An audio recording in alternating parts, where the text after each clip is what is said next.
Hello my dear friends and my dear students, कैसे आप सभी। आई होप अच्छे होंगे सभी। दोस्तों आज फिर स्वागत है आप लोगों का दिव्य एजुकेशन ऑनलाइन क्लासेस में। और आज की क्लास हमारी एवरेज की है और एवरेज का पार्ट 4 है ये। इसके पहले पार्ट 1, पार्ट 2 और पार्ट 3 जो है मेरा वीडियो बन चुका है उस पर, जिसका लिंक आपको डिस्क्रिप्शन बॉक्स में दे रखा है। वहाँ से आप लोग पहले उन लेक्चरों को देख लें और उसके बाद इसको देखें तो आप लोगों को समझने में और भी आसानी होगी। तो आज का सेशन है और आज के सेशन में हम देखने वाले दोस्तों समूह में शामिल होना या समूह छोड़कर जाने वाले जो प्रश्न बनते हैं। और दोस्तों मैं आप लोगों को आज जितने टाइप्स यहाँ करवाऊंगा, आपका काम ये है कि आप लोग घर जाके उन क्वेश्चनों की प्रैक्टिस करेंगे। कोई भी बुक उठाइए, एवरेज वाला चैप्टर निकालिए और उसमें ढूंढिए कि इस टाइप के कितने प्रश्न हमें मिल रहे हैं। उतने प्रश्नों को आपको सॉल्व करना है इसी तरीके से। तो चलिए ज़्यादा समय न लेते हुए आज का सेशन शुरू करते हैं।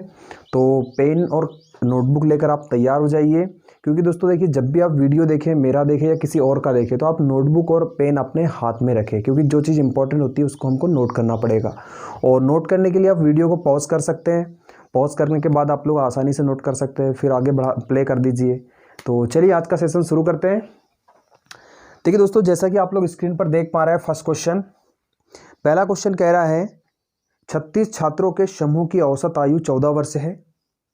शिक्षक की आयु भी शामिल किए जाने पर औसत में 1 वर्ष की वृद्धि हो जाती है।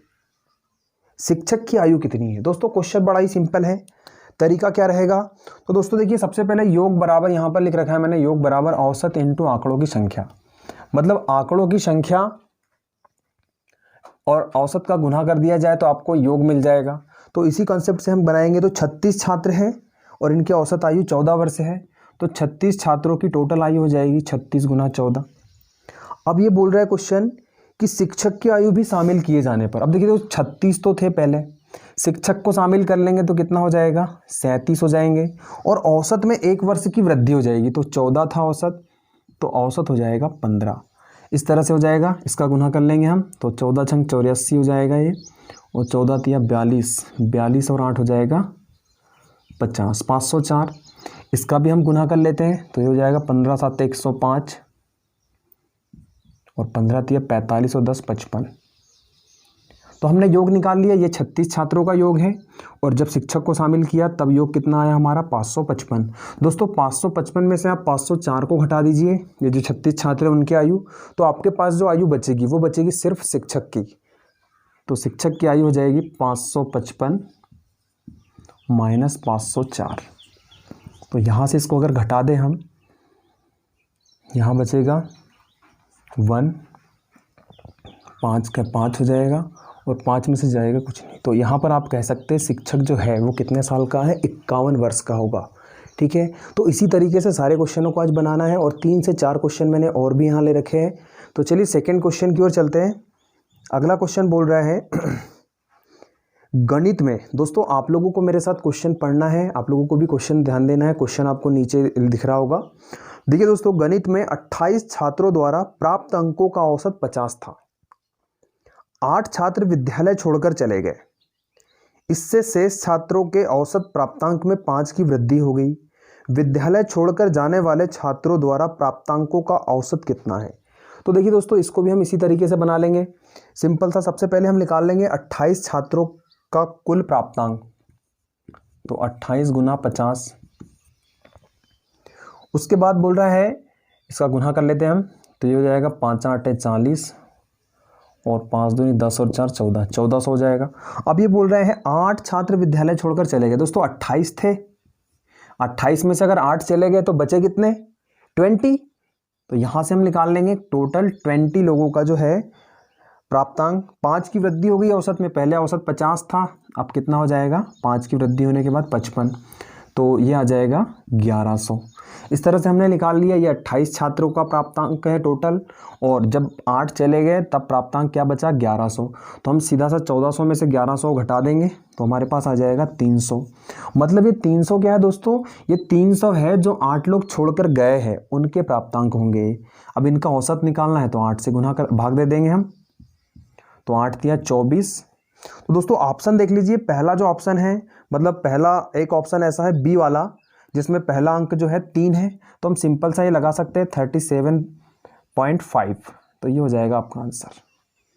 ठीक है दोस्तों, चलिए उम्मीद है कि दोनों ही क्वेश्चन समझ में आए हैं आपको। आए हैं तो वीडियो को लाइक जरूर कर दीजिए। चलिए नेक्स्ट क्वेश्चन की ओर चलते हैं हम लोग। अगला क्वेश्चन जैसा कि आप लोग देख पा रहे हैं स्क्रीन पर,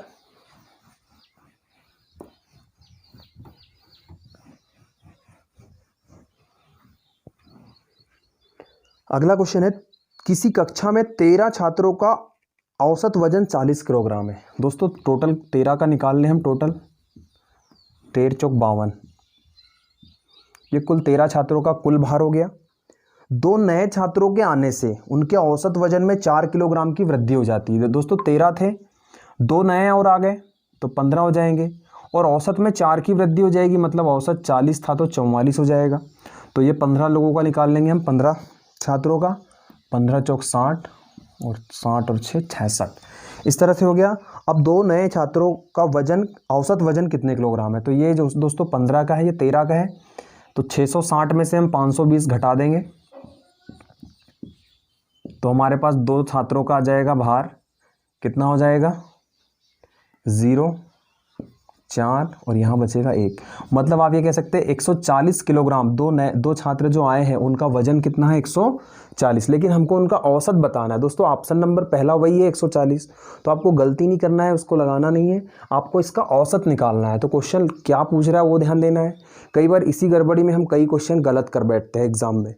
चलिए तो हम इसका औसत निकाल लेंगे, तो 2 से डिवाइड कर दीजिए, तो आपका जो आंसर होगा दोस्तों वो हो जाएगा 70 kg या 70 किलोग्राम। ठीक है, चलिए नेक्स्ट क्वेश्चन की ओर चलते हैं। अगला क्वेश्चन है सुमन के 7 विषयों का प्राप्त अंकों का औसत 75 है। यदि उनके विज्ञान विषय को छोड़ दिया जाए तो उसके प्राप्त अंकों का औसत 72 बन जाता है। सुमन के विज्ञान विषय के प्राप्तांक बताए। दोस्तों सुमन के 7 विषय हैं और 7 विषय का जो औसत प्राप्तांक है वो 75 है, तो हम टोटल निकाल लेते हैं हम इनका, 7 × 75, तो ये हो जाएगा 35 और 49 और 3 हो जाएगा 52। ये हो गया 7 विषय के टोटल अंक 525। अब वो बोल रहा है विज्ञान विषय छोड़ दिया जाए। दोस्तों अगर 7 में से 1 विषय विज्ञान को छोड़ दिया जाए तो सुमन के पास कितने विषय बचेंगे, 6 बचेंगे, और औसत क्या बन जाता है, बोले 72। इस तरह से 6 विषयों का निकाल लेंगे हम, 6 दूनी 12 और 6 7 42 और 1 43। तो इस तरह से ये हो जाएगा 7 विषयों का, ये हो जाएगा 6 विषयों का। अब इसमें से इसको घटा दीजिए आप, 525 - 432, तो आपको विज्ञान विषय के अंक पता चल जाएंगे। क्या हो जाएगा इसमें, 5 में से अगर 2 जाएगा तो 3 बचेगा, फिर यहाँ पर देखिए 12 में से 3 जाएगा तो 9 बचेगा, और 5 में से 5 जाएगा कुछ नहीं, तो ये आपका आ जाएगा 93। कितना आ जाएगा, 93 आ जाएगा। चलिए नेक्स्ट क्वेश्चन की ओर चलते हैं आज के। चलिए थोड़ा सा इसको इरेज कर देता हूं मैं।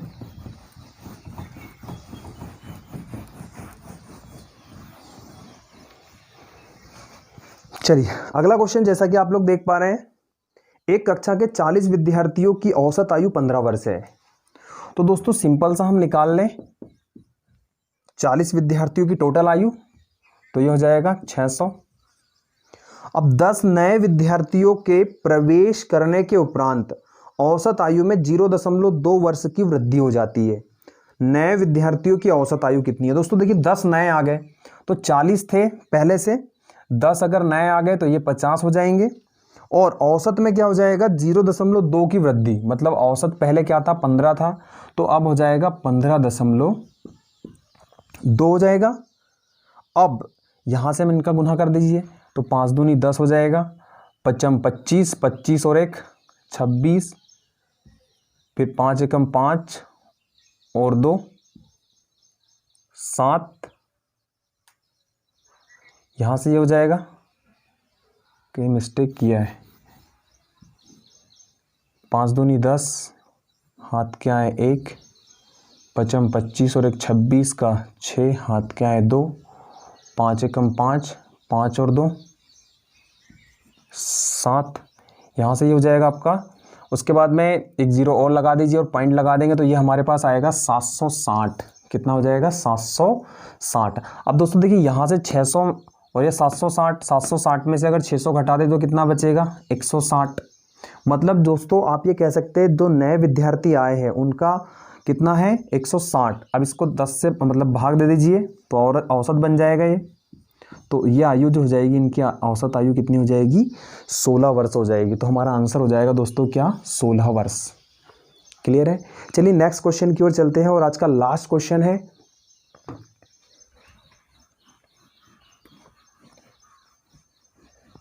क्वेश्चन दोस्तों जैसा कि आप लोग देख पा रहे हैं स्क्रीन पर, एक कक्षा के 31 छात्रों का औसत भार 30 किलोग्राम है। दोस्तों 31 छात्रों का औसत भार 30 किलोग्राम है, तो हम टोटल निकाल लेते हैं इनका 31 छात्रों का भार। फिर अध्यापक का भार भी शामिल कर लिया जाए तो औसत भार में 500 ग्राम की वृद्धि हो जाती है। अध्यापक का भार ज्ञात कीजिए। दोस्तों 31 थे, अध्यापक को अगर शामिल कर लें तो 32 हो जाएंगे और औसत में क्या होगा 500 ग्राम की वृद्धि। 500 ग्राम मतलब आधा किलोग्राम, तो 30 किलोग्राम तो पहले से था, 30 में अगर आधा जोड़ दे तो 30.5 हो जाएगा। या फिर इसको ऐसा भी लिख सकते हैं आप 30 सही 1/2, इस तरह से भी लिख सकते हैं हम। इसको अगर सॉल्व करें तो क्या हो जाएगा, पहले इसको देख लेते हैं। 3 एकम 3, 3 तिया 9, 930 हो जाएगा ये। इसका मल्टीप्लाई देख लेंगे क्या हो जाएगा, तो दोस्तों 30 दूनी कितना हो जाएगा ये 32, 60, 61/2, 2 से इसको काट दीजिए। 2 एकम 2, 2 छंग 12, 16 एकम 16,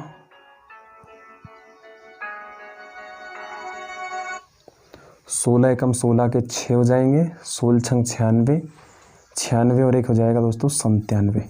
तो ये हो जाएगा 976 और ये हो जाएगा 930। अब दोस्तों देखिए 976, इसमें अध्यापक का भार भी शामिल है, तो हम क्या करेंगे इसमें 976 में से 930 को माइनस कर देंगे तो हमारे पास अध्यापक का भार आ जाएगा। तो दोस्तों ये हो जाएगा आपका, यहाँ से 10 में से 6 जाएगा, मतलब सॉरी 6 का 6 हो जाएगा, 7 में से 3 गया 4 और 9 में से 9 गया कुछ नहीं। तो दोस्तों आप ये कह सकते हैं जो अध्यापक का भार है वो कितना हो जाएगा 46 किलोग्राम। कितना हो जाएगा 46 किलोग्राम। चलिए, तो उम्मीद है कि आज के सारे क्वेश्चन आप लोगों को समझ में आए हैं। और अगर समझ में आए हैं दोस्तों तो आप लोग घर जाके इनकी प्रैक्टिस करिए, मतलब घर पे बैठ के प्रैक्टिस करिए, बुक निकालिए कोई भी और एवरेज का चैप्टर निकालिए और इस टाइप के सारे क्वेश्चनों को लगा दीजिए आप। ठीक है, क्योंकि प्रैक्टिस करने से ही मैथ्स में निखार आएगा, बिना प्रैक्टिस के कुछ नहीं होने वाला है। तो दोस्तों वीडियो देखने के लिए आप लोगों का तहे दिल से धन्यवाद। और जो हमारे